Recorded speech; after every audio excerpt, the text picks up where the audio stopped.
Hi, everyone. It's great to see some very familiar faces in the audience, and thank you all for coming and being here. So I'm just going to get straight into it. This is how it's going to work. I'm going to introduce Akhil Sharma, and he's going to read for about 10 to 12 minutes, and then I'm going to introduce Kanishk, and he's going to read for about 10 to 12 minutes, and then we are going to have a conversation where we'll ask them questions and whatever. We have a conversation, and then we'll throw it open to you guys, and you can ask questions. Okay, so that's how it's going to work. So, in Akhil Sharma's short story, We Didn't Like Him, two cousins are in a boat on the Ganges. Manshu is carrying the ashes of a wife he loved, but when the time comes to cast them into the river, he hesitates because he can't bring himself to leave her alone in the river. In a moment that is shocking, yet thrilling in its audacity as a fictional move, the narrator grabs the bag of ashes away from the husband. Even as the narrator realizes, and I quote, "It is not fair to Manshu that I was taking away this chance for him to care for his wife," he proceeds to dump all the last traces of another man's wife unceremoniously into the water. This scene, to me, is characteristic of what Akhil does in his fiction. His characters are given a kind of radical honesty, a willingness to lay themselves bare. What makes these people unforgettable is not what happens to them, but how they make sense of their circumstances. So many of these characters are deeply flawed, uncertain, insecure, yet they inhabit me, become people who I return to puzzle over, to allow myself to be colonized by. As a reader, I'm immediately implicated in the mess of it all. In an interview, Akhil said, "The only love possible is trying to love someone fully without hiding them, having them be as honest as possible." Both the claim that Akhil's stories make on you and their implicit promise is that you will meet people who will act on desires or think thoughts that you've never had the courage to acknowledge. What makes these stories so compelling is that the risk is not just to the characters, but also to you. Through these stories, we encounter ourselves, and that encounter is both exhilarating and deeply unsettling. Akhil Sharma.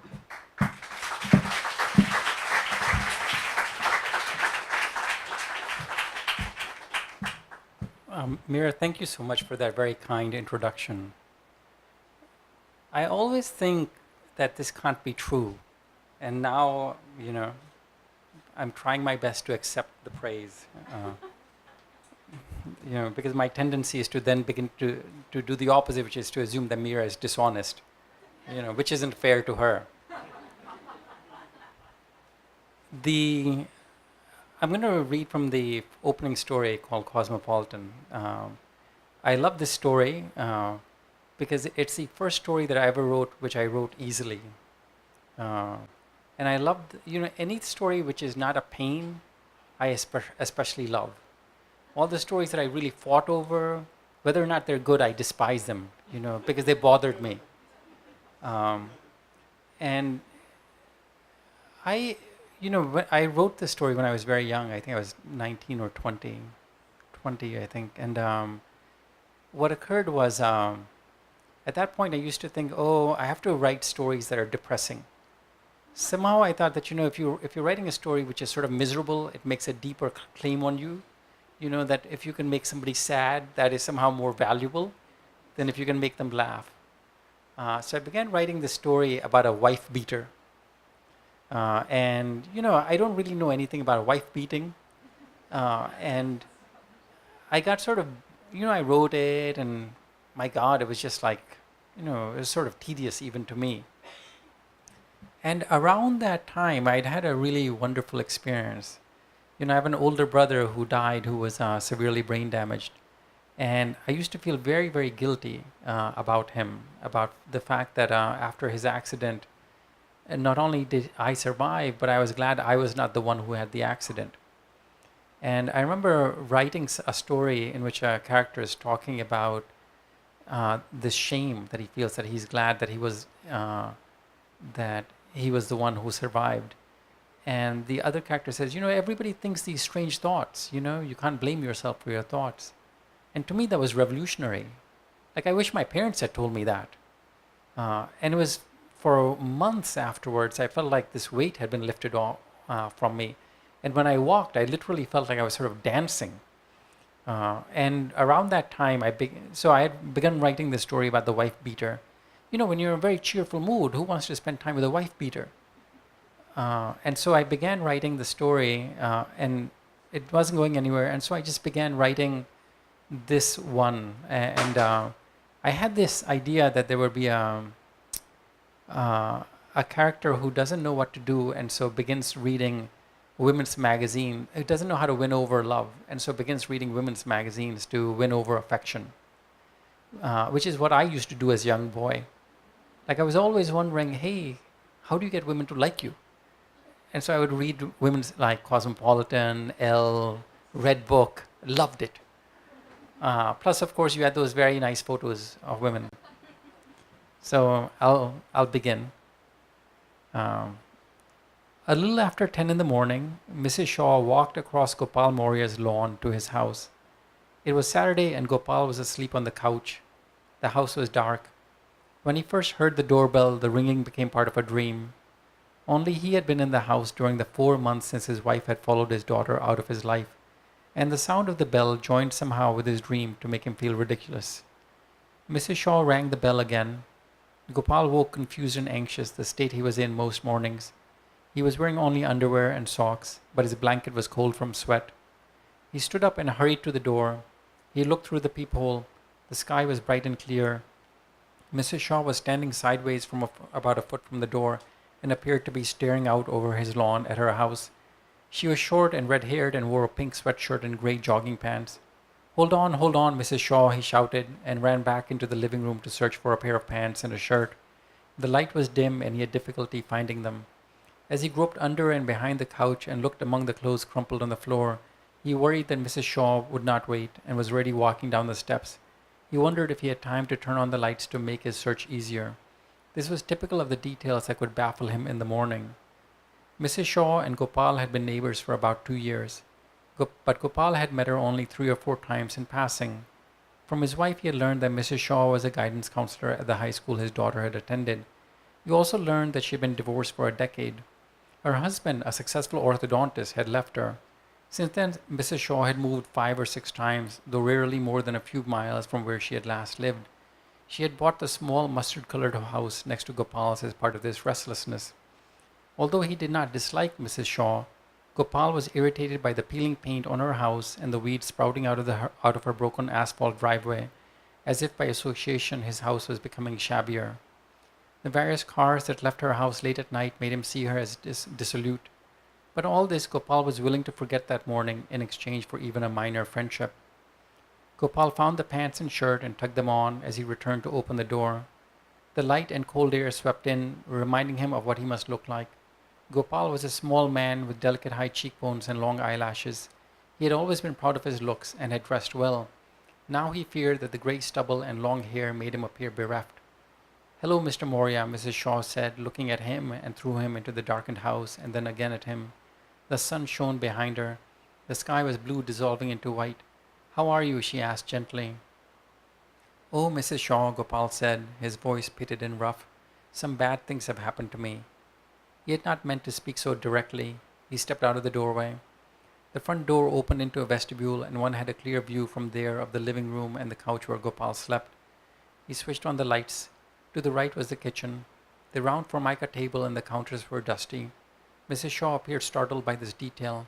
After a moment she said, "I heard." She paused and then quickly added, "I'm sorry, Mr. Maurya. It must be hard. You must not feel ashamed. It's no fault of yours." "Please sit," Gopal said, motioning to a chair next to the kitchen table. He wanted to tangle her in conversation and keep her there for hours. He wanted to tell her how her loneliness had made him fantasize about calling an ambulance so that he could be touched and prodded, or how for a while he had begun loitering at the Indian grocery store, like the old men who had not learned English. What a pretty good woman, he thought. Mrs. Shaw stood in the center of the room and looked around her. She was slightly overweight and her nostrils appeared to be perfect circles, but her small white Reebok sneakers made Gopal see her as fleet with youth and innocence. "I've been thinking of coming over. I'm sorry I didn't." "That's fine, Mrs. Shaw," Gopal said, standing near the phone on the kitchen wall. "What could anyone do? I'm glad, though, that you're visiting." He searched for something else to say. To, to extend their time together, Gopal walked to the refrigerator and asked if she wanted anything to drink. No, thank you, she said. Orange juice, apple juice, or grape, pineapple, guava. I also have some tropical punch. He continued, opening the refrigerator door wide as if to show he was not lying. That's all right, Mrs. Shaw said, and they both became quiet. The sunlight pressed through windows that were laminated with dirt. You must remember, everybody plays a part in these things, not just the one who is left, she said, and they were silent again. Do you need anything? No, thank you. They stared at each other. Did you come for something? Gopal asked, although he did not want to imply that he was trying to end the conversation. I wanted to borrow your lawnmower. Already? April was just starting and the dew did not evaporate until midday. Spring fever, she said. Gopal's mind refused to provide a response to this. Let me get you the mower. They went to the garage. The warm sun on the back of his neck made Gopal hopeful. He believed that something would soon be said or done to delay Mrs. Shaw's departure, for certainly God could not leave him alone again. The garage smelled of must and gasoline. The lawnmower was in a shadowy corner with an aluminum ladder resting on it. I haven't used it in a while, Gopal said, placing the ladder on the ground and smiling at Mrs. Shaw beside him. But it should be fine. As he stood up, he suddenly felt aroused by Mrs. Shaw's large breasts, boy's haircut, and little girl's sneakers. Even her nostrils suggested a frank sexuality. Gopal wanted to put his hands on her waist and pull her towards him, and then he realized that he had. No, no, Mrs. Shaw said, laughing and putting her palms flat against his chest. Not now. She pushed him away gently. Gopal did not try kissing her again, but he was excited. Not now, he thought. He carefully poured gasoline into the lawnmower, wanting to appear calm, as if the two of them had already made some commitment, and there was no need for nervousness. He pushed the lawnmower out onto the gravel driveway and jerked the cord to test the engine. Not now, he thought each time he tugged. He let the engine run for a minute. Mrs. Shaw stood silent beside him. Gopal felt like smiling, but wanted to make everything appear casual.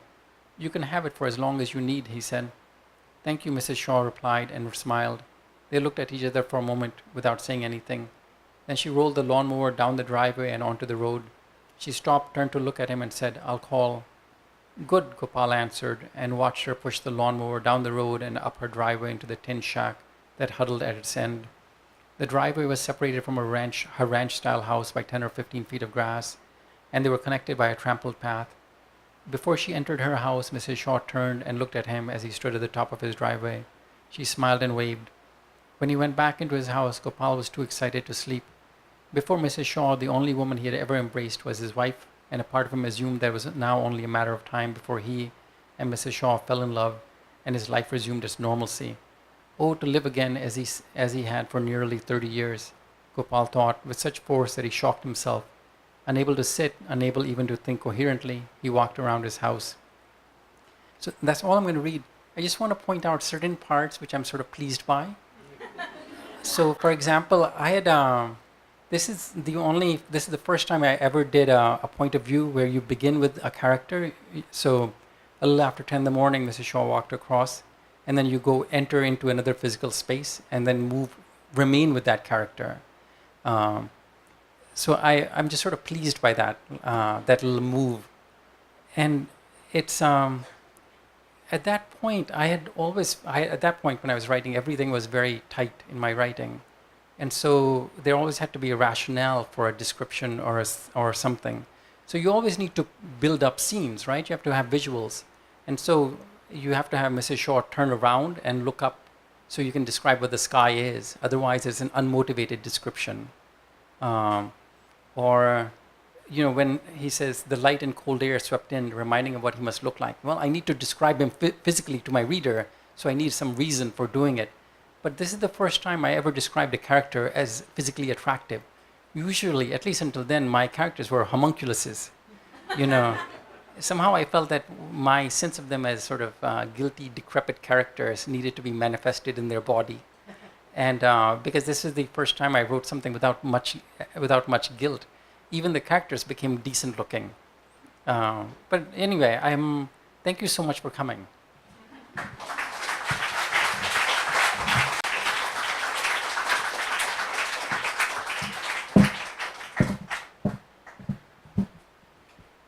I love coming to Akhil's readings. It's all like a little MFA class. You know, the moment I'm like, oh yes, that's the move he made there. It's really wonderful. Kanishk Tharoor has a podcast on BBC called The Museum of Lost Objects. And the latest episode was about a Bronze Age necklace from the Indus Valley civilization that both India and Pakistan claimed, and archaeologists so then went right ahead and cut it up so that it could be displayed in both their museums. To me, this episode shared the concerns of his stories, a preoccupation with loss, of objects, civilizations, language, but also a fascination with the tussles over cultural property or the effects, humorous, heartbreaking, enraging, of the inevitable encounter with the other. However, there are no easy polemics or expected outcomes in these stories. So while in one story, the coal miner subject of a famous photographer gets righteously and increasingly distraught at how he's represented to the world, in another, the last speaker of a dying language realizes while talking to the ethnographers recording her that her dying language is a burden, a weight that she's handing over. So, and in another, a town discovers that the imminent threat of annihilation by an unknown Khan also brings gifts with it, the sparking of a collective imagination, fantastic tales about the enemy, a discovery that as long as there are storytellers, civilizations will survive. What stands out for me in these complex stories is the wide-eyed wonder that Kanishk brings to the world, the evident excitement at the cornucopia of history, of language, of time. There are elephants, UN stuck in space, Alexander the Great's bad habits, ice-breaking ships. But I'm going to leave you with something I particularly loved that to me describes the linguistic delights in this book. The last speaker of the language, even as she hands over her language to be stored in some dead hard drive, invents a new word for TV. She calls it chaos of shadows in stillness. Kanishk Tharoor.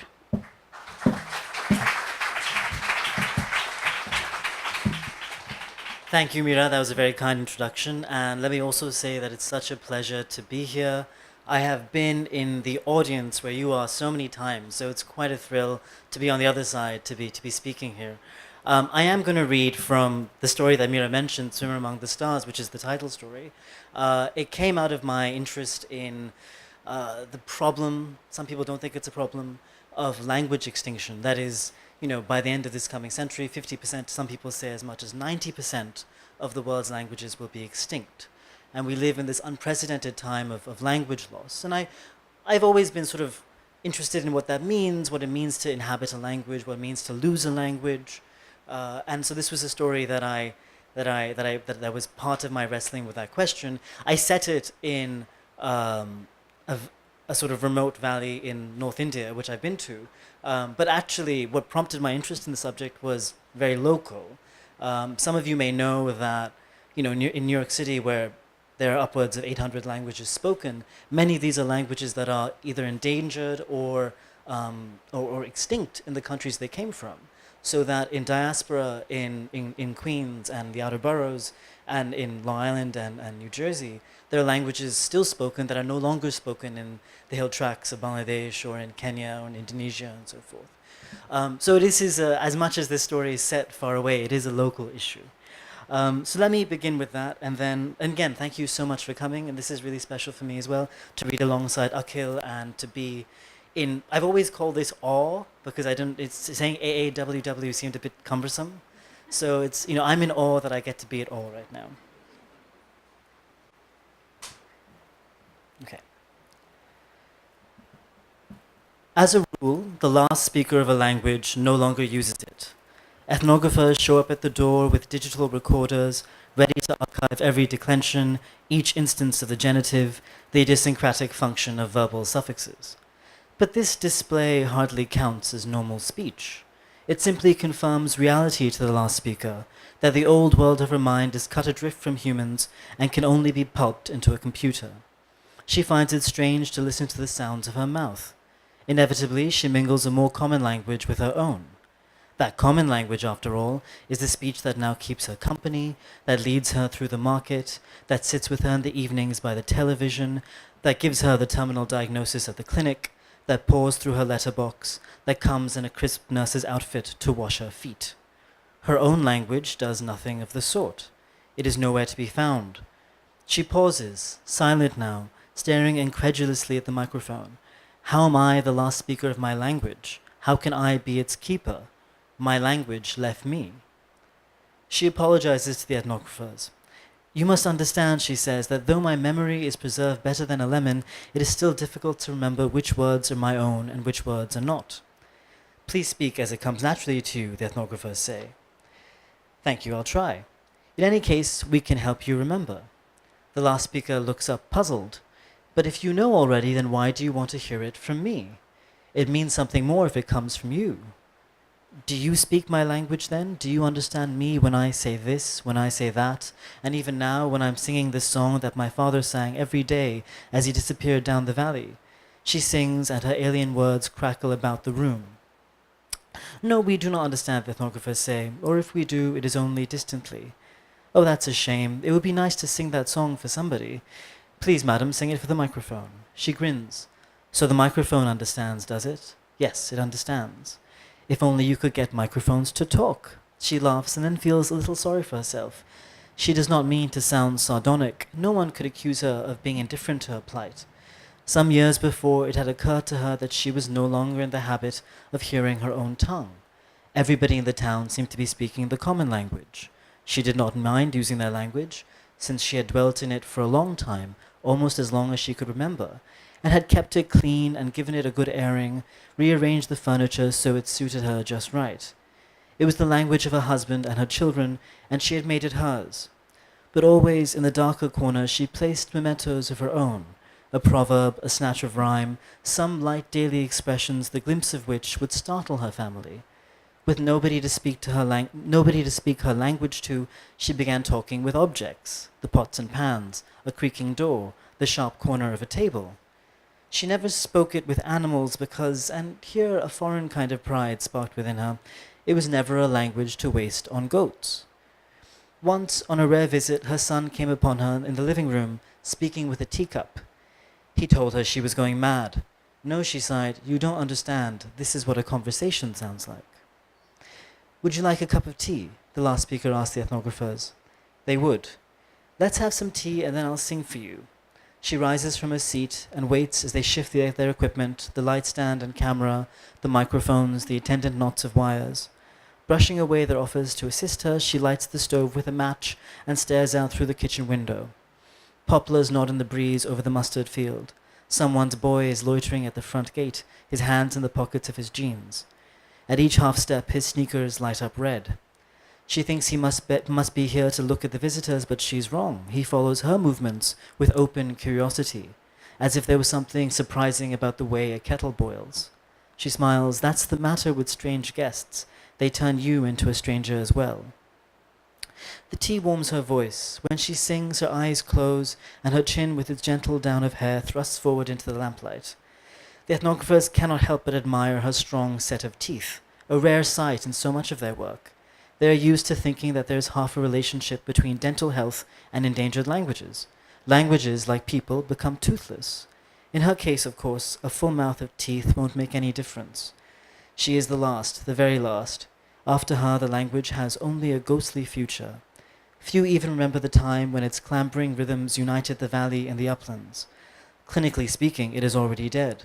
A language cannot be alive if it exists alone in the mind of an old woman, no matter how fine her teeth. The song is about a wedding. At the end of the festivities, the bride leads the groom out from the town, through the fields and up the slope of a mountain. When will it happen? The groom asks. The bride kisses him and beckons him to follow. He does. She allows him another kiss after 100 steps, and another after another 100, and so on until they can walk no further and are forced to start climbing. Perturbed, the groom grabs her wrist. Why not here? She shakes her head and slips out of his grasp, removing a scarf and draping it over his shoulder. She hoists herself up the face of the mountain. The groom can see the stars shining through her hair. As they climb, she leaves bits of clothing and jewelry for him to gather, bangles, her belt, a necklace, a vest, socks. When he reaches the top, he finds her naked and motionless. Only when he touches her does he realize that she has turned to stone. The last speaker stops. She apologizes again. Our songs are sad songs. Nobody ever gets to have sex. The ethnographers smile vaguely. Even the most capable among them can understand at most a handful of her words, an occasional phrase. The full meaning of the song awaits its patient digestion in a computer lab. For now, their responsibility is only to the collection of raw material and the husbanding of its source, a happy task. They are growing fond of the last speaker, softened by her unabashed, tuneless singing. Privately, they all feel the stirrings of great affection, the sort that civilians might call sympathy, but they know to be truer still, the love of the student for the studied. "Can I sing it again?" the last speaker asks. "I would like to change the ending." "By all means," they say, "whenever you're ready." The ethnographers, after all, are modern enough to know that nothing can be totally genuine. Traditions are invented to be reinvented. If the last speaker wants to sex up a folk song, so be it. In any case, it's the form of the words that matter, the syntax and structure of her speech. Everything else is just pleasant air. This song departs entirely from the previous version, but the ethnographers cannot sense the fullness of the difference, nor can they tell that she's improvising fresh phrases. The bride eludes the groom and disappears from the wedding festivities. She journeys to the mountain. At its summit, she finds a rocket. Here, the last speaker pauses to construct a suitable compound for the noun rocket, which she renders with verbal suffixes as fiery flight in void into void. The bride enters and speeds up to the heavens. Everything recedes beneath her. The bride has never wanted to be a bride, but rather an astronaut, swimmer among the stars. And fair enough, why should brides be brides when they can be astronauts? In space, the astronaut dances between satellites, invisible lightning moths, and befriends the moon. They drink wine and watch TV, chaos of shadows and stillness. The sun grows jealous because since the moon is its bride, it asks mankind to fetch the astronaut back. Why do you let her be up there? If your women become astronauts, who will be your brides? Mankind agrees. This is a worrying situation. The Prime Minister, temporary rent collector, is sent to the moon to reason with her. He sets up a table on the surface and waits for her to appear for negotiations. He waits and waits, not knowing that the moon has whisked the astronaut to its dark side. The vastness of space inspires only a deep resignation in him. But he has a mission to fulfill, so he remains seated on the surface of the moon, facing an empty chair, expecting a woman who will never come. "Look what I've done," the last speaker says after finishing. "I'm such an old fool. I haven't changed the ending at all." The ethnographers chuckle. "There's no sex this time either." "Not a drop," she says, "not a drop." She falls silent, her jowls sinking. The ethnographers think she must be tired. It is always a little unfair to bustle into the homes of lonely pensioners and force them to talk. Indeed, the last speaker is tired, but not from the exertion of speech. If anything, inventing within her language is invigorating. Why haven't I done this before, she wonders. Why haven't I made with my language? I'm going to skip ahead just a little bit and read one more section. "I'm much obliged to you," she says. "I'm very grateful that you have come here to see me and let me feel old in my language." She means it too. To whom else can she pass this inheritance? Her children may have known a handful of words when they were young, but their mother's tongue was always too much of a responsibility. They would come home from the fields or the houses of their friends or from school and look at their mother with a kind of fatigue, as if her language was only another chore, as tedious as dishes. She thought about making a more concerted effort to teach them, but where could she begin? As far as she knew, her language was not something that was ever taught. How could she explain its quixotic use of tenses, its habit of piling on suffixes to verbs, its wealth of nouns, when she had no knowledge of that herself? Her ability was only intuitive, the work of habit, not understanding. In their classrooms, her children would go to the blackboard and write out conjugations in the common language. They memorized ditties that helped explain the subjunctive and mnemonics that guided correct spelling. Against this ordered system of rules, her own language seemed amorphous, entirely shapeless. What was allowed and what wasn't, she wondered. When her father sang his songs, or when her sisters gossiped about the grocer in front of him, could it have been that in speaking they had often misspoken? She didn't begrudge the fact that her children eventually shed what language she had given them. How were they to know that the babble of their mother was a language at all? Her son now farms in his wife's town on the other side of the valley, not far, but far away enough that he does not see his mother often. Her daughter was always the cleverer of the two, destined for the city and its indispensable comforts, air conditioning, coffee, the admiring glances of strangers. Every month her daughter sends her some money. They speak often on the phone, and their conversations are loving and repetitive, as all loving conversations should be. She is proud that neither of her children is vulnerable to false nostalgia, that they find full satisfaction in the present of their lives. In my language, she tells the ethnographers, words for gratitude are much different than in the common speech. We have many kinds. This, for instance, is used to express a very dark kind of gratitude, to be thankful for the loss of something. This means to be grateful despite yourself, with a hint of bitterness. This is used to describe a sudden, overwhelming feeling of gratitude. This is the feeling children have when they receive small treats like sweets, or when they are lifted by an adult and spun and spun.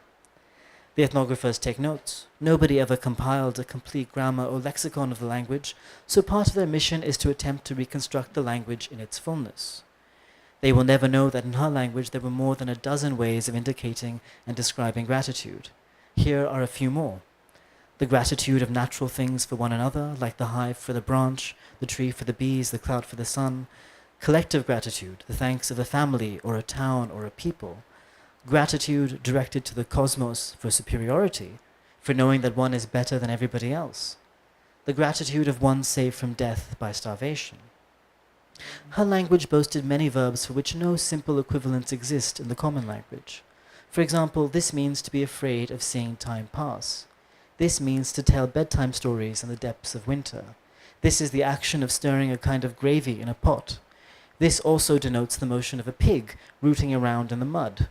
This refers to the way light splinters against a range of mountains at dusk.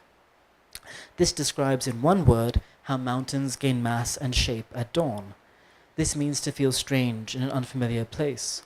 This means to be patient for spring, as does this and this. If she remembered all or some of these words, the last speaker's testimony would be a little more refined. Unfortunately, she doesn't remember them. Some she never knew in the first place. It's not her fault, no measure of her intelligence or sophistication. When the number of speakers of a language shrinks, so does the language itself. She grew up with an impoverished vocabulary, a skulking tongue, never with the means to recover those lost words. The ethnographers, despite their best efforts, won't be able to restore her language. How can anybody learn that which has never been written down, that which nobody knows any longer? It is sad, but sad in an unremarkable way. Humans always lose more history than they ever possess. I'll stop there. Hope you can read the full story at some point. And again, thank you so much for being here.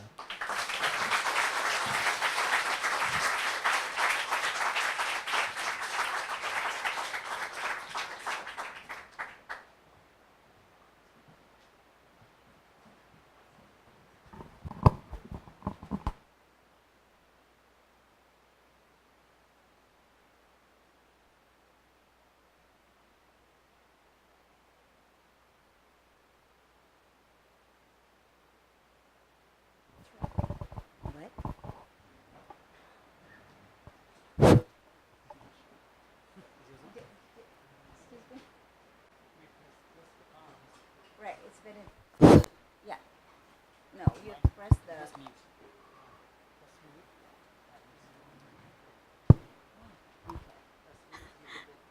Press mute to make it go on. Okay, so I'm going to start with like basic questions, which is why the short story? Akhil, you've written 2 novels. You do a lot of nonfiction. So what gives you joy about this particular form, or doesn't give you joy, but you have to do it, you're compelled to do it in some manner?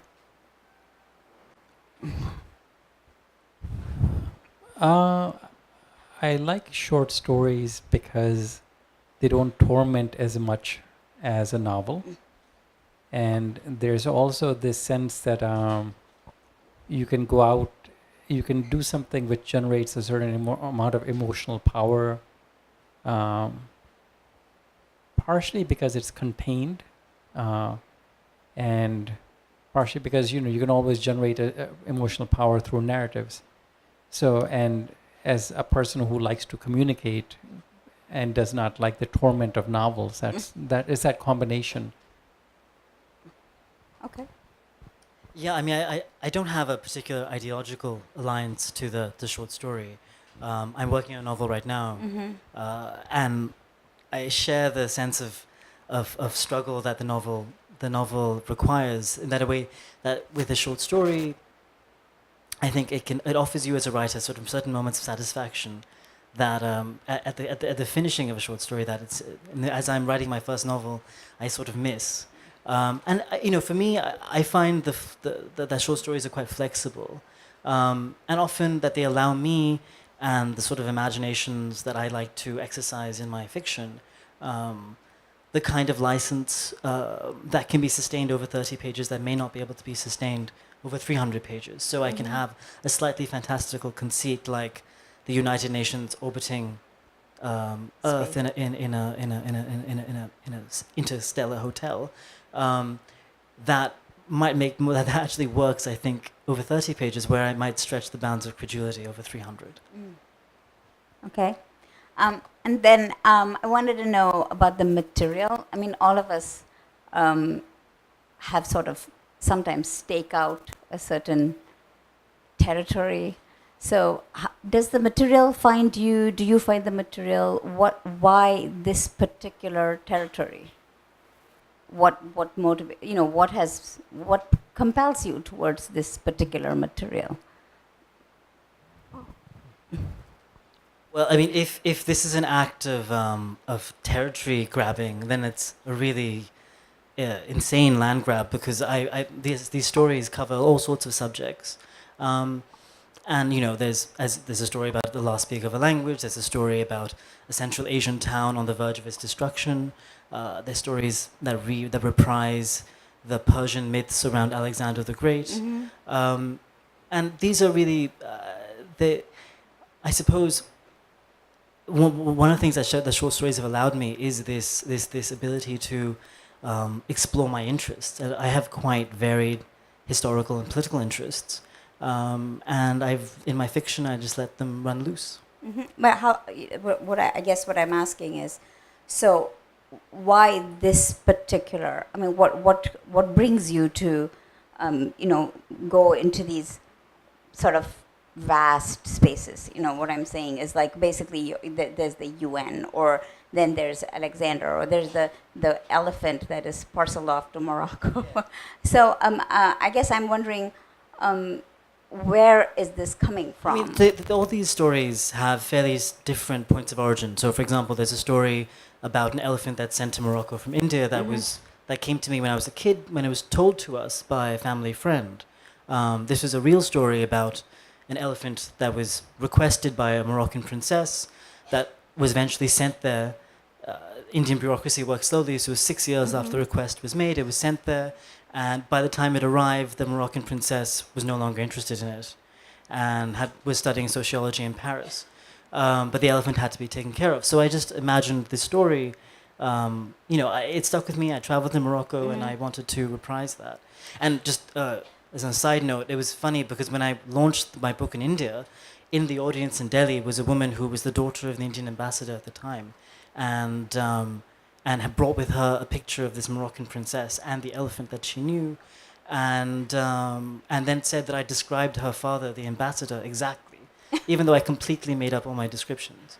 And so it was quite, I mean, as somebody who writes fairly broad-ranging kinds of fiction, or inhabits those kinds of stories, it was quite funny to see that something produced out of my imagination and then come back to me in real life like that. But as other stories have different other sorts of origins. The story about endangered languages came from the work I've done studying this issue, and with a friend of mine who is a cataloger of endangered languages. I have a story that's called The United Nations in Space that imagines the UN trying to administer the affairs of Earth from outer space because it's been driven away from land itself because of climate change and conflict. And that came from reading a newspaper story about how the Libyan parliament had been driven off out of Libya and was administering the affairs of the country, or at least trying to, from a luxury Greek car ferry in the Mediterranean. So I was quite struck by the tragedy and farce of that, of these sort of hapless parliamentarians being served by bow-tied waiters on this car ferry as they were trying to run a country that was just dissolving into chaos. And I took it to its logical extreme and imagined the UN in outer space. So again, all these stories have different points of origin, but they are, I suppose, I'm sort of one of the few Indians, I suppose, who was a pretty passionate student of Old English and Anglo-Saxon history. And there's a great word in Old English which doesn't have a modern English variant, which is dushevang, which means literally the contemplation of dust. Which does it, and what I like about that, it's not nostalgia, it's not backward facing, it's an awareness of the persistence of the past and the present, even in fragments, even in debris. And I feel like that is in many ways a guide for the work of my fiction. I am interested in remains and traces, and the way the past is still here. And Akhil, how would you say what your material is or your interests are?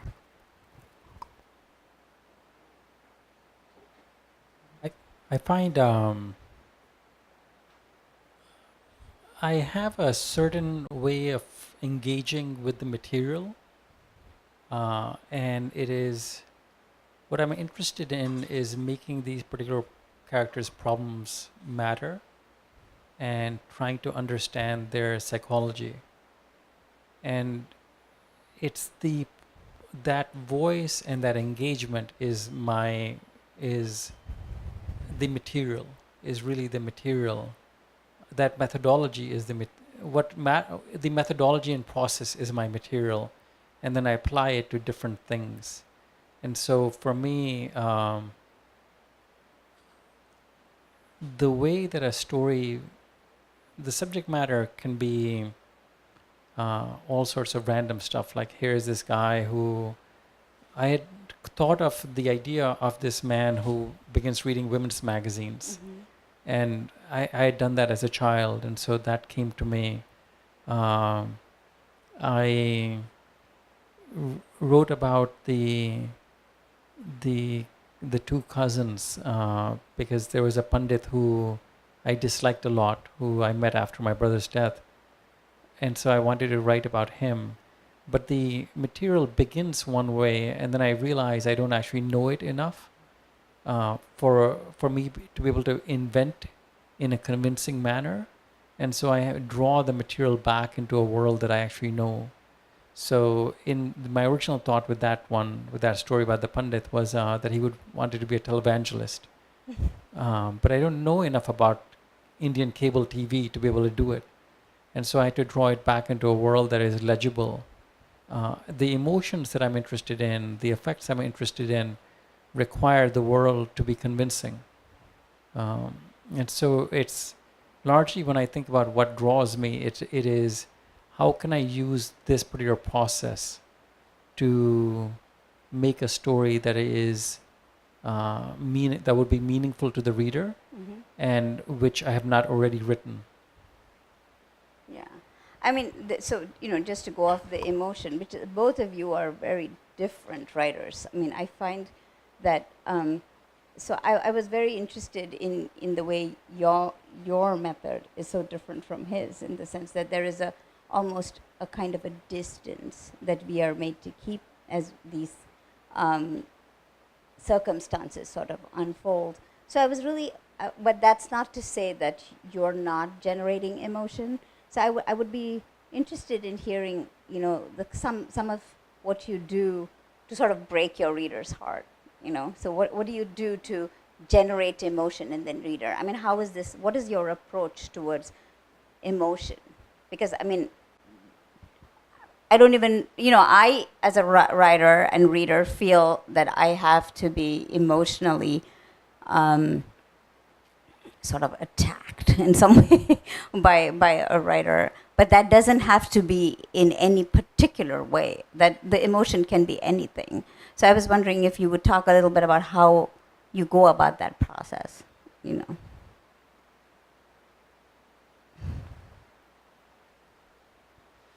Yeah, I mean, I suppose my characters are not sort of intensely psychologically drawn. I tend to keep I like keeping them at a certain remove and asking readers to reach into them or try to imagine them. I suppose I write for the same reasons that I read, and I read often to learn and to experience a kind of, I don't know, a sense of wonder and curiosity and have that provoked. I don't often necessarily read for a kind of emotional catharsis. But that is not to say that I think obviously emotion is an essential part of any narrative. But the way you win a reader's attention, obviously there are many ways, as you suggested. And I think, I don't have a sort of clear methodology for it. But I think it's in the way you build the story, it's in the way the sequence of events, it's in the way you can command the sympathy of a reader towards a certain character or towards a certain being, not even a character. I mean, I think in some of my stories, the unit isn't always the individual. I'm interested in collectives often. But that's not to say that you can't have an emotional reaction to a collective. But again, as I said... for instance, the town that is going to be raised, where you do this very clever thing where there's like a tick-tock, right? In 3 days, in 4 days, in 5 days. And so in that story, you feel the imminent threat. Right. I suppose what I'm trying to achieve is more... I mean, wonder is a dangerous word to use, but to generate in a reader a sense of curiosity and wonder, not just at what's being on the page, but on the wider world that it reflects. So that's not just directed at the prose or the story itself, but makes them think about the world, a sort of wider world. And to do that, I don't often feel the complete necessity of I suppose that psychological realism. And that's and again, with these short stories, it allows me to play with certain kinds of modes. And I mean, there's one short story that's just a pure Skype conversation. There's others that are much more lyrical and descriptive. At the same time, the story with the Skype conversation was kind of enraging to me, because it was, basically appropriating somebody's life for your own purposes, and had all the political implications of that. So,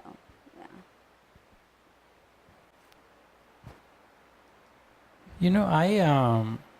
I read largely to be comforted, and I can be comforted by going into an adventure. So if I were to read, there are certain books which are just sort of adventure stories. They work at a certain level, but oftentimes, even as I'm reading them, I'm forgetting them.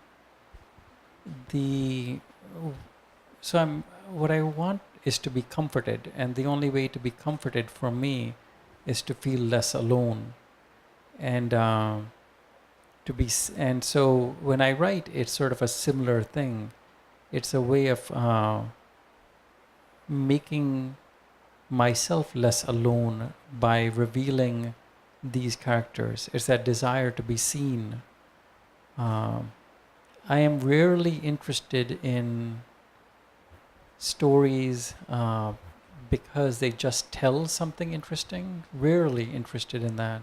Although periodically I am. I remember reading The Orphan Master's Son, or reading Waiting, and sort of being astonished by these worlds that were created. The way that I generate emotion is by making sure that language always feels true. So it never feels in any, even the way that the sentences are written, the plainness of it, the length of it, it feels very close to spoken. It feels close to spoken, but obviously spoken language when written is very different. And so that plainness creates a feeling of authenticity, that these are real people, these are people who are doing real things. And then oftentimes, I'll show people behaving badly. So for example, behaving badly in a way that I feel is true. So for example, I know that as a child, I felt very alone and incompetent and bumbling, and I would try to play with kids who were younger than I was because I had more authority in that situation. And We Didn't Like Him, the cousin who's annoying does the same thing.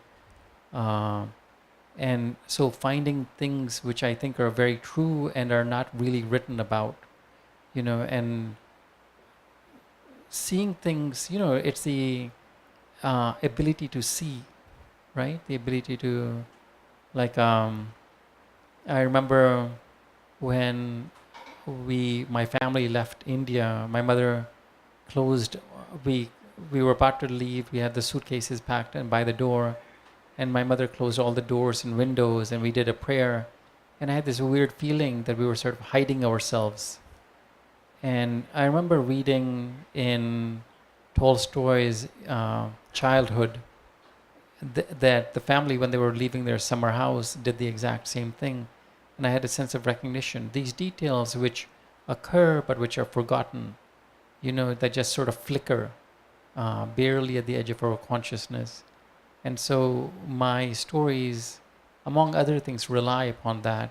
And then the third thing is, of course, that the plotting and sort of the swiftness of movements creates a feeling that this is real life, just the same way that frames for, in film move at a certain speed. The very rapidity of it acts as a way of convincing the reader. So it's a series of technical choices, but all oriented around generating the sense of not being alone.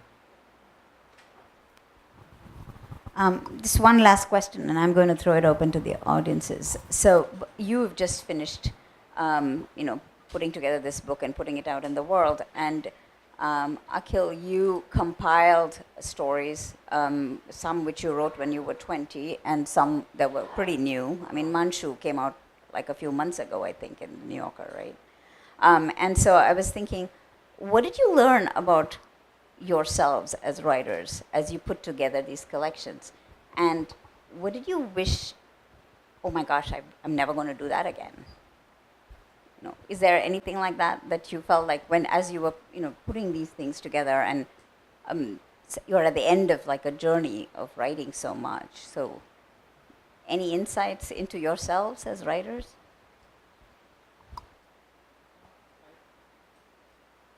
I was surprised by how the same things that had worried me when I was young are the ones that worry me now. And so I feel like, why haven't I learned anything? The other thing is that I'm sort of, technically I feel like I've learned a lot, like I can just do stuff that would have been mind-boggling when I was a child, when I was young. Like the ability to move across time, the ability to do things in a gesture, which would have been hard, or enormous sort of sophistication in terms of controlling the reader's attention. So, for example, when you're doing when you're describing something, usually you'll have 3 descriptors, right? You'll have a rectangular room, people sitting, people sitting up front, and then people in chairs in the audience, right? Because you want to do things very quickly. So you tend to have 3 descriptors, and you almost always, the ordering is based on the order of importance, and you try to phrase it so that the first thing that you describe is the one that has the longest amount of words. Because as you're reading, as the reader is reading, the reader is being taught how to read. So the second descriptor is a slightly shorter description, and third you begin with the shortest one, and then a slightly longer one, and then the longest one. Because as the reader learns how to read, the reader reads faster, right? And so you're controlling the reader's speed of processing. You're managing it. If you want to do, oftentimes now I don't have many transitions between paragraphs. I'll just go from one paragraph to another. If you have 2 very different ideas, you would want separate paragraphs. If you do that, if you have 2 very different ideas in 2 separate paragraphs, the disjuncture becomes obvious, right? So what you can do is then combine the paragraphs, so you have this disjuncture in one paragraph, and so there's a sort of stepping on it, right? So it's a little bit hidden what's occurring, the fact that there's a little sleight of hand. The problem is that if the ideas are diverse enough, it'll lead to confusion, right? So what you do is, instead of having 3 descriptors, you'll have 4. So you'll have a rectangular room, you'll have people sitting up here, you'll have people sitting in chairs, you'll describe bookshelves along the walls, and by the fourth descriptor, the reader is a tiny bit bored, and the reader begins to disconnect. And when the reader begins to disconnect, and you have you switch to a different idea, the fact that there is a different idea, the disjuncture is not as obvious, right? And so the level of sort of control is so vastly greater now. So that I find sort of this amazing, that as a craftsperson I can do so much more. Mm-hmm. Yeah, and there's one story in this collection that was written when I was 18, and it somehow survived. But it was slightly edited as well, obviously. But then the story that was sort of probably written most recently was when I was about 30, 31. So there's a fair decent gulf between those two, and I do think that, you know, I think my tendencies are towards aspiring to a kind of lyricism. And that was particularly acute when I was 18 and 19. You know, so I'm probably in both my politics and my prose anti-austerity, but I think now I'm slightly more controlled than I was back then, and I imagine, you know. But I don't really feel like I've culminated in any way. I'm still honing my craft. Mm-hmm. Okay, thank you. So we're going to open it up to questions from the audience. So ask away.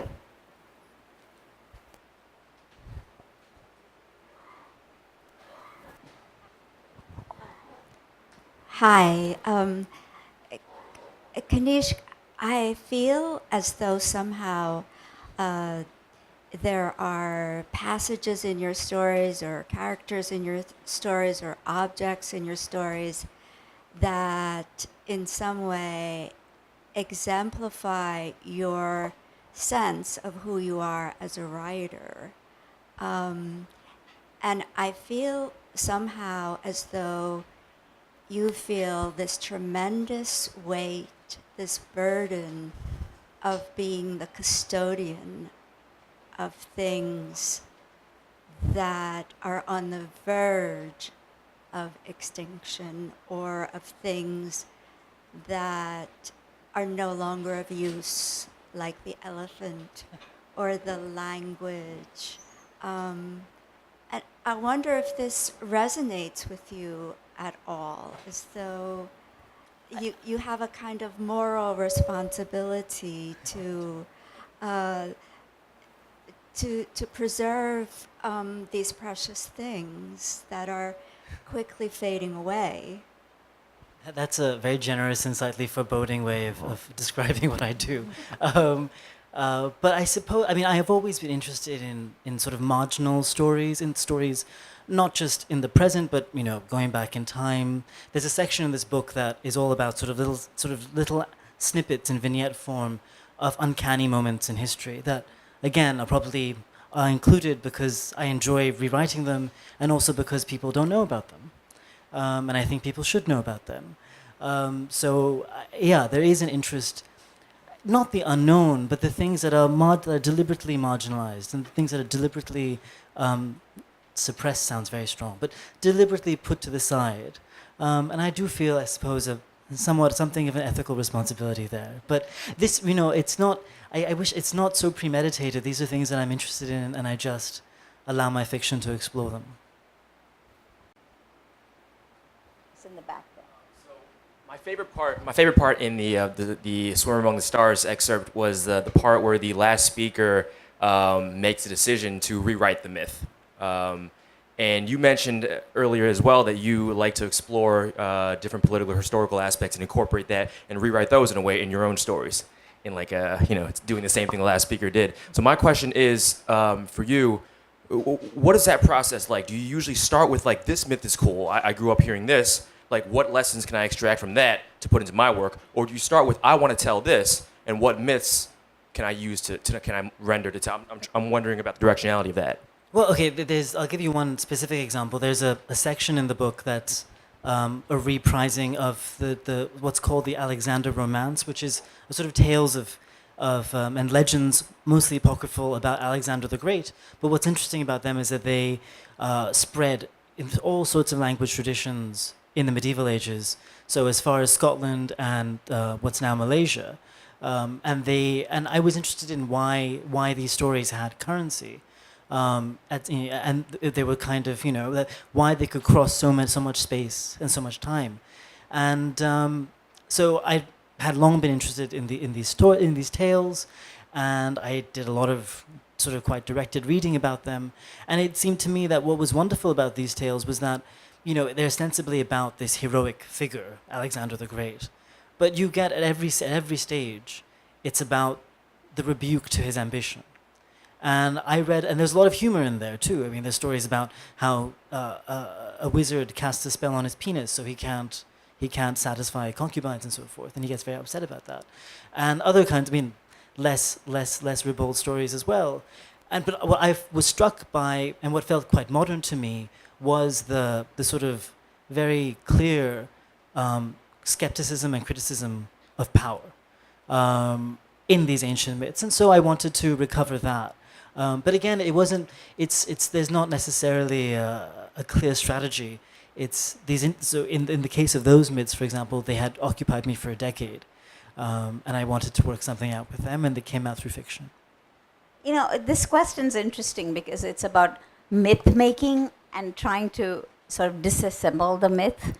And I was thinking, that applies to a lot of the work that you also do, Akhil, because it's like the myth of my childhood or the myth of your childhood. And that is then explored even further in a story. Because all of us have myths about our own past. And so many of your stories start with something small that happened and then sort of, so a lot of us are dealing with myth in some way, form, or the other.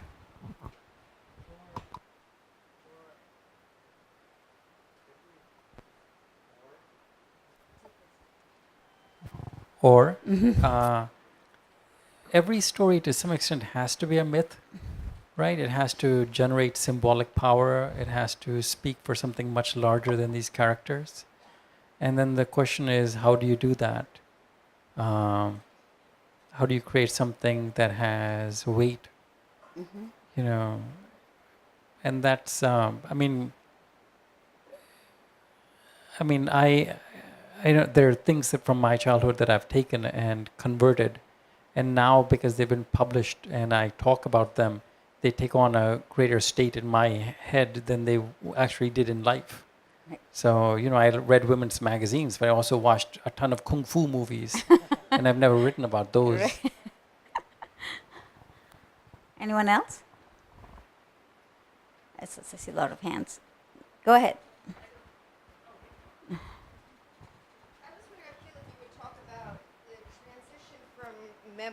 Talk about the transition from memoir to fiction writing to, how do you get the right distance, or, what would you say about taking things that really happened and then creating fiction out of them? Because I know you've done that.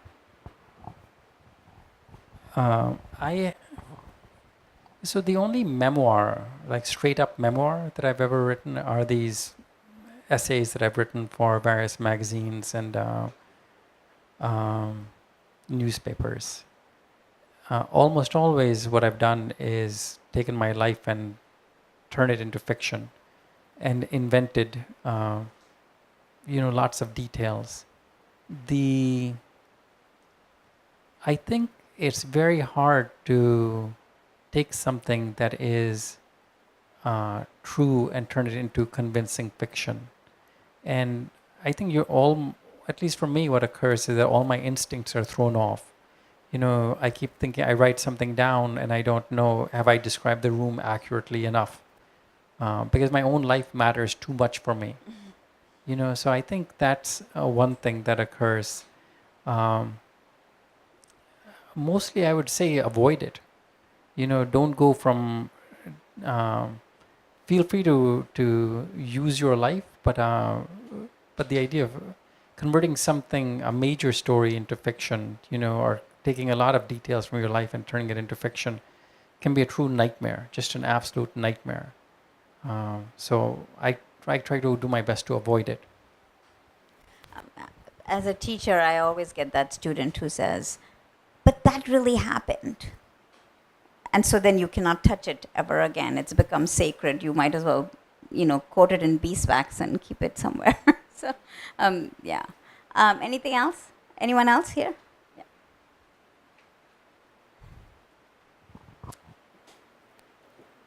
Yeah. So, Akhil, this one's for you, also related to the memoir question.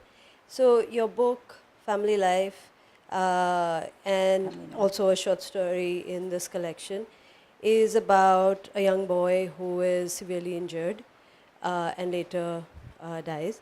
And and you said that, and I mean, I think I think you've said it in interviews, that that is what actually happened.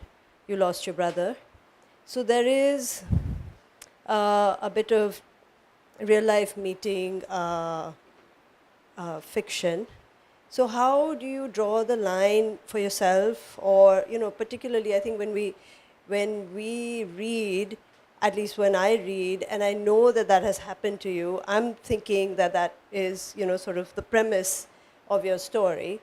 But so how do you make sure that you're not, the reader's not kind of blending the real life with the story? And how do you make sure that you don't do it either? Or how do you keep how do you keep it? Or keep the line there? I think you're probably a very sophisticated reader because you come to readings, right? And you probably read essays or go online or read interviews. Mostly readers are not that way. And so there isn't that same that same sort of blending. For most readers, it doesn't occur. Like in the vast majority of reader situations where I've talked to readers, they had no idea that this occurred in life. So I think of you as a more sophisticated reader. And then the reality is that when you're doing interviews or you're doing publicity, people are going to ask you these things. It's not like what occurred with my family is a secret. And so there's nothing one can do other than just talk about it. So you can't manage. You can't. I mean, there's nothing you can do to really control that. In terms of sort of what you do, you do your best to write for the reader who doesn't know your story, so they're captured by the book, by the work. So that's just what you do.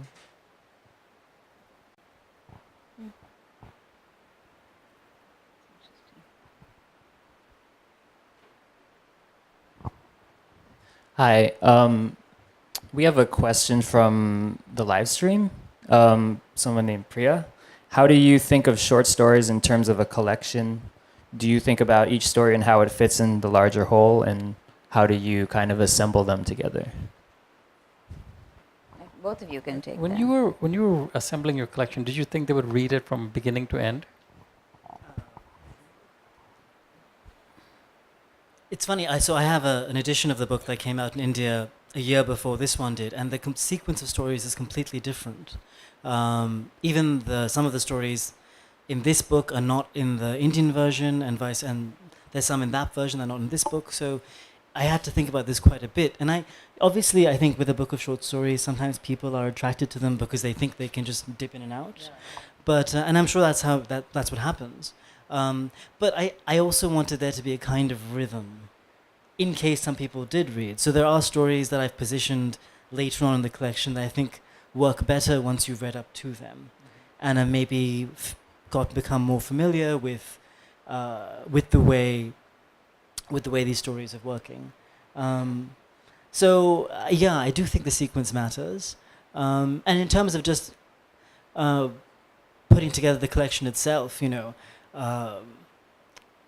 I think there needs to be some. I mean, these stories that I have are quite different in their subject matter, but they are united, I think, by a tone, by an overarching, I guess, as somebody suggested, ethical interest. And so I wanted to make sure that they all fit together, at least in that broad thematic way. So for me, when I was assembling this thing, the way that I usually read collections is I read the first story and hope to God it's good. If it's good, I'll read the title story, and if that's good, I'll read the final story. That's typically how I do it. And if those three are okay, then I will go around and I will see where the stories have been published and read based on sort of the order of reputation of those publications. Because I'm so aware of having my time wasted. And I know that I'm likely, if I find it annoying, that I'll never give the book any chance, right? And I just want to do my very, very best to meet the writer at their best. So the way that I began it was tried to begin with a crowd-pleasing story, Cosmopolitan, so that it would have the biggest door for the widest audience.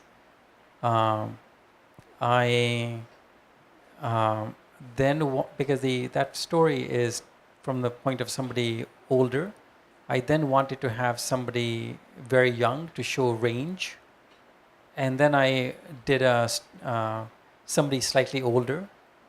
There are two stories that very directly deal with love, and one has this guy going to prostitutes, and one does not. And so I put the very tender story before.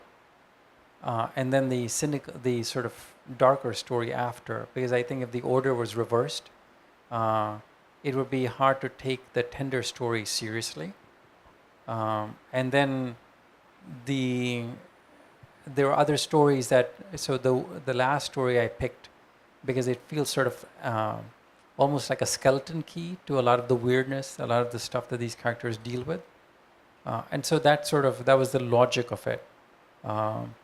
And somewhere in there, so that's just, the thing is to just try to, how do you manage the stories that are not great, right? Because not every story you write is the best story you have written, and so you have to control for that.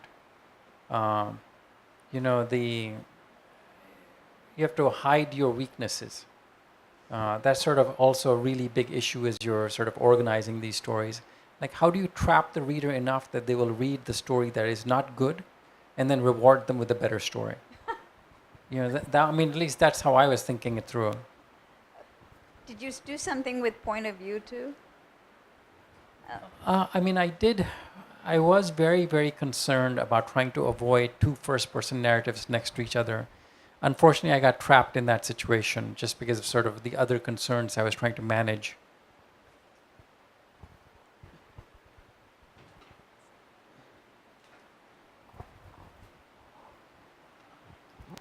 Hi, this is more of a question for you, Mr. Sharma. For your stories, Kanishk, you can automatically tell what your passion is. You love history, you love mythology, you love the preservation of like old artifacts and stuff. And for you, I wanted to know, like, what's your passion? Because I see in your stories you talk a lot about your culture, where you come from, and it's kind of sad. And the endings tend to not be so happy. So I kind of wanted to know, like, what's your passion in your stories? Is it where you come from? Is it the translation, I guess, of like what your culture, what your life means in, I guess, the United States, or like from an outside perspective? Like, where does your passion come from? It's for you.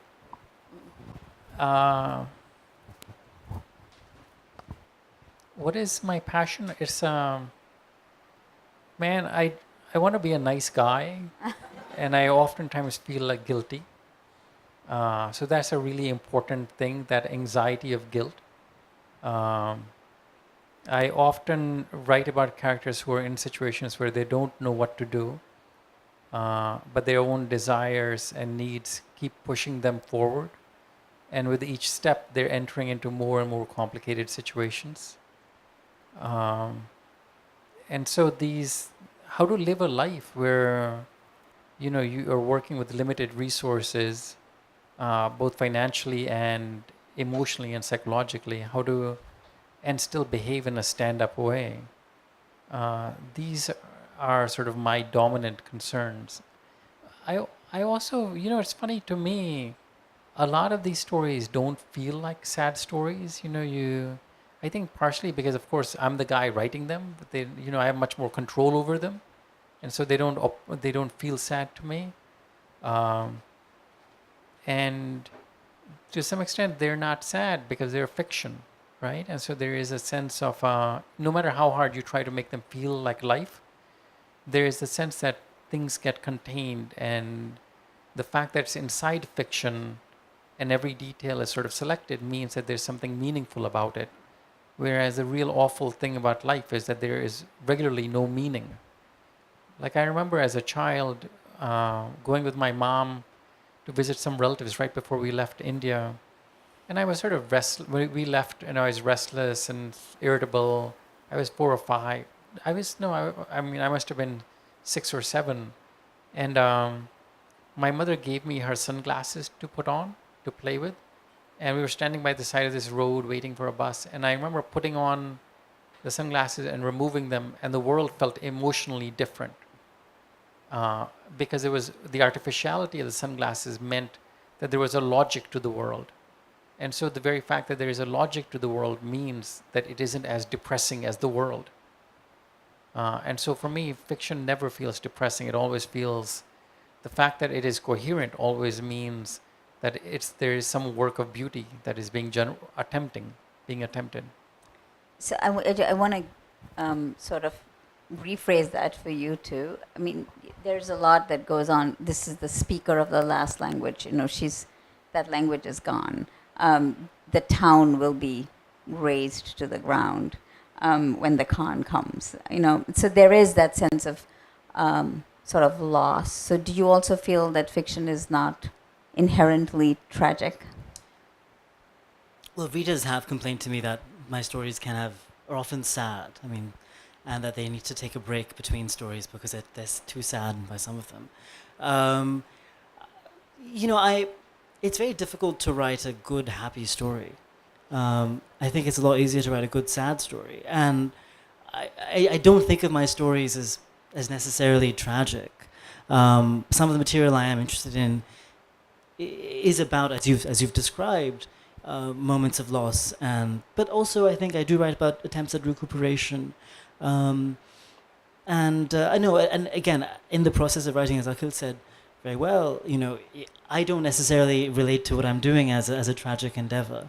Though invariably, I think, you know, as you build a world, and for me, the short story is often about building a world and tearing it apart. And I think in that process, inevitably, there are victims. Mm-hmm. And I suppose that's where the sadness comes in. You know, I always think of Charles Bausch, who said, "Only hell is story friendly." I love that line, you know, because, I mean, who wants to hear happy stories where everybody's happy? There's nothing happening then. I'll disagree with that, right? You know, so the opening of Anna Karenina, right? Of course, right? That every happy family is Every happy family, is happy in the same way. Every unhappy family is unhappy in different ways, or something like that. And as a teacher of Russian literature, and as somebody who has consumed enormous quantities of criticism about Russian literature, almost every critic says that this is obviously not true inside Anna Karenina, that all the unhappy characters are crushed, and so they seem similar. It is the happy families where there's a flourishing of identity. And so the fact that characters are unhappy or miserable, that actually is damaging to the interest of a story.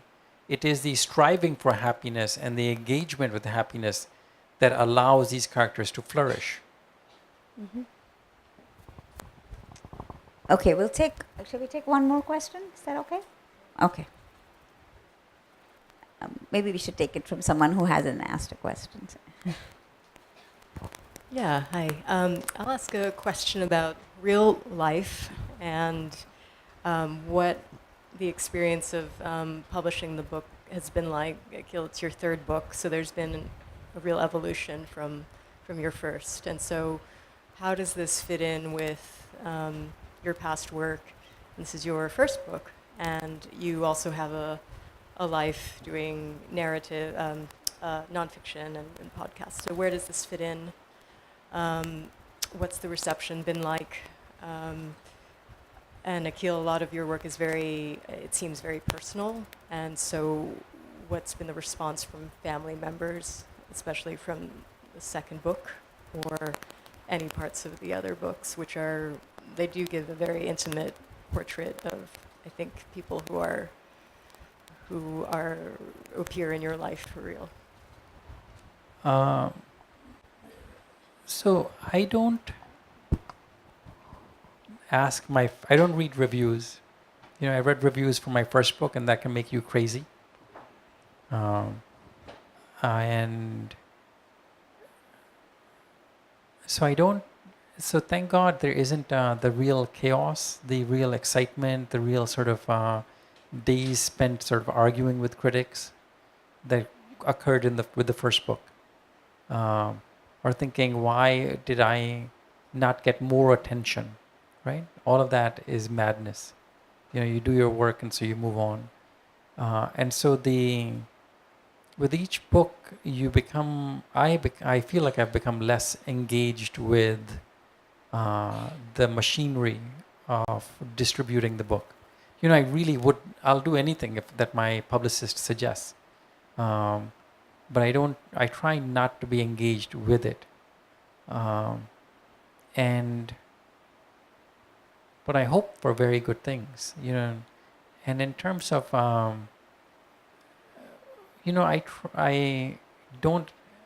family, my parents, I don't think read my first book. And my mother read my second book, and not my father. And my mother said she was surprised that some things are true and other things are not. But I've never discussed anything I've written with a relative or anybody who was present in it.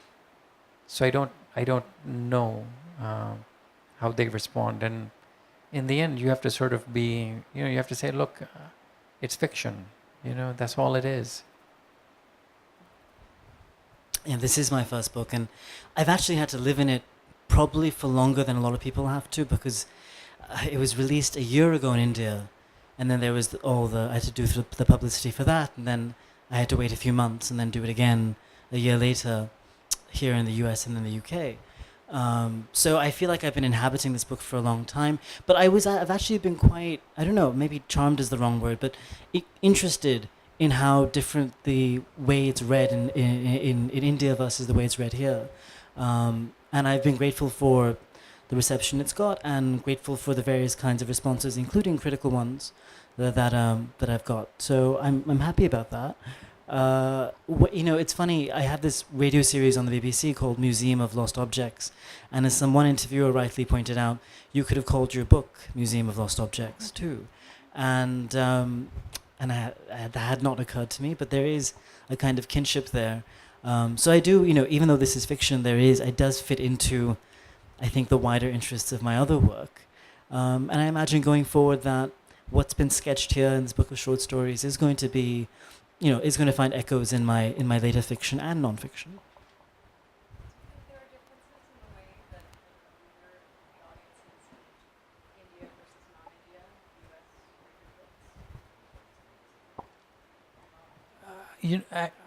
I know that with my first book, everybody said that there's no child molestation in India. And so certainly but of course, it only sold 300 copies in India. So I wonder how many people actually read the book. And then with the second one, I just had no contact at all with the responses. So I don't know how it's read. I assume it's different, but I don't know. I think, this is perhaps built on my own anecdotal experience of the Indian reader. So it might be completely off. But my sense is that Indians are used to reading narratives from places outside of India. At least Indian readers in English. And so they are conditioned in a way that I'm not sure if all American readers are, to being taken out of their comfort zone, to inhabiting unfamiliar places. So my sense was that might have helped the book's reception in India, because it does take people out of their comfort zone. It's not about maybe immediately accessible, near worlds to people. So, but again, I've been happy about the reception here. So I don't know. But my sense is that you know, that the American world of letters is slightly more insular, even than a smaller place like India, in terms of English readers who are more used to reading omnivorously outside the bounds of India. There's a website called 3% about that's how many books are translated here from other countries. Okay, so I think we'll stop here. Thank you all for coming. Thank you for Thank your you so wonderful much. questions.